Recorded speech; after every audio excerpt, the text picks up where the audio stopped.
रामायण क्या है? एक रात की बात है। माता कौशल्या जी को सोते में अपने महल की छत पर किसी के चलने की आहट सुनाई दी।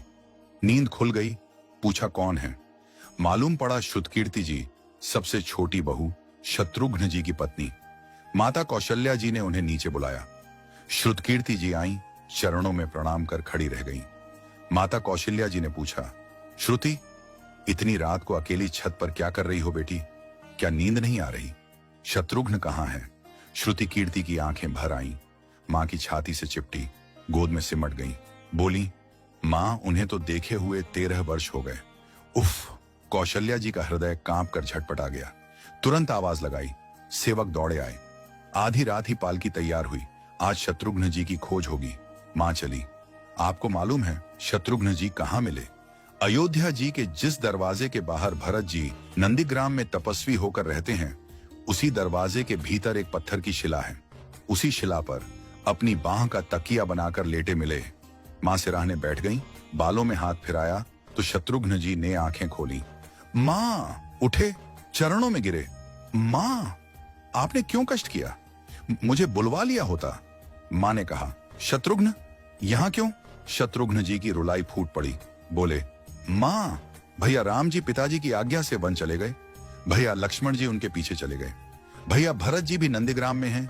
क्या ये महल, ये रथ, ये राजसी वस्त्र विधाता ने मेरे ही लिए बनाए हैं? माता कौशल्या जी निरुत्तर रह गईं। देखो क्या है ये राम कथा। ये भोग की नहीं, त्याग की कथा है।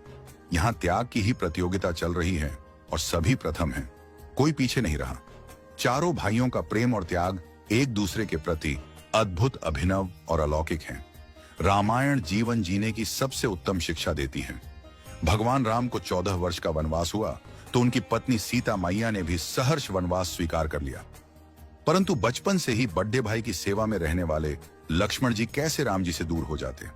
माता सुमित्रा से तो उन्होंने आज्ञा ले ली थी वन जाने की, परंतु जब पत्नी उर्मिला के कक्ष की ओर बढ़ रहे थे तो सोच रहे थे कि मां ने तो आज्ञा दे दी, परंतु उर्मिला को कैसे समझाऊंगा, क्या बोलूंगा उनसे? यही सोच विचार करके लक्ष्मण जी जैसे ही अपने कक्ष में पहुंचे तो देखा कि उर्मिला जी आरती का थाल लेके खड़ी थी और बोली, आप मेरी चिंता छोड़ प्रभु, श्री राम की सेवा में वन को जाओ।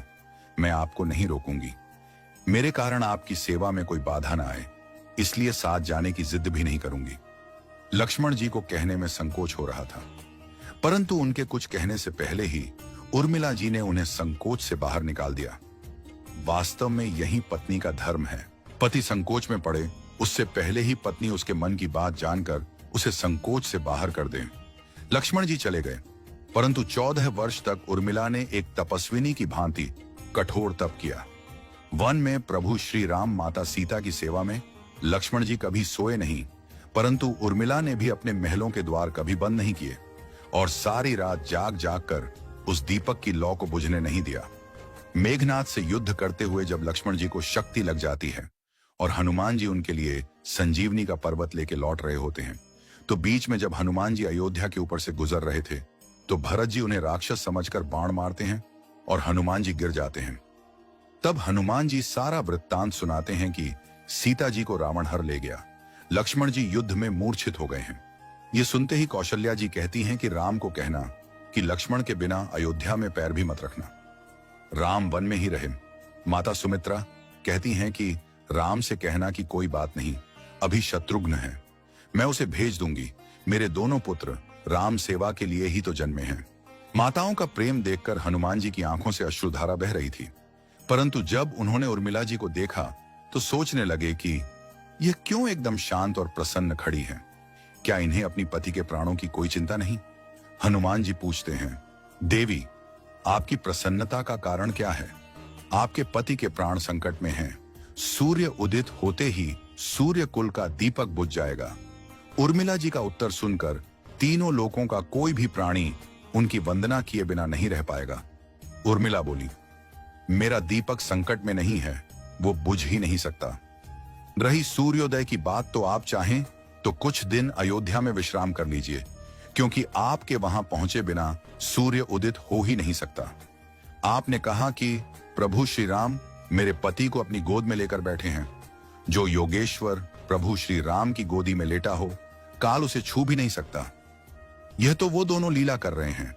मेरे पति जब से वन गए हैं तब से सोए नहीं हैं।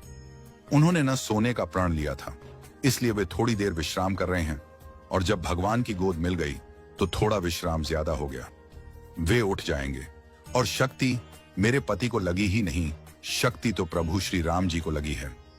मेरे पति की हर श्वास में राम है, हर धड़कन में राम, उनके रोम रोम में राम है, उनके खून की बूंद बूंद में राम है। और जब उनके शरीर और आत्मा में ही सिर्फ राम है तो शक्ति राम जी को ही लगी, दर्द राम जी को ही हो रहा। इसलिए हनुमान जी आप निश्चिंत होके जाए, सूर्य उदित नहीं होगा। राम राज्य की नींव जनक जी की बेटियां ही थीं, कभी सीता तो कभी उर्मिला। भगवान राम ने तो केवल राम राज्य का कलश स्थापित किया, परंतु वास्तव में राम राज्य इन सब के प्रेम, त्याग, समर्पण और बलिदान से ही आया। जिस मनुष्य में प्रेम, त्याग, समर्पण की भावना हो, उस मनुष्य में राम ही बसता है।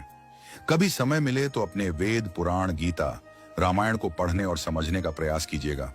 जीवन को एक अलग नजरिए से देखने और जीने का सुर मिलेगा। लक्ष्मण सा भाई हो, कौशल्या माई हो, स्वामी तुम जैसा मेरा रघुराय हो, नगरी हो अयोध्या सी, रघुकुल सा घराना हो, चरण हो राघव के जहां मेरा ठिकाना हो त्याग भरत जैसा, सीता सी नारी हो, लवकुश के जैसी संतान हमारी हो, श्रद्धा हो श्रवण जैसी, सबरी सी भक्ति हो, हनुमत के जैसी निष्ठा और शक्ति हो। ये रामायण है, पुण्य कथा श्री राम की।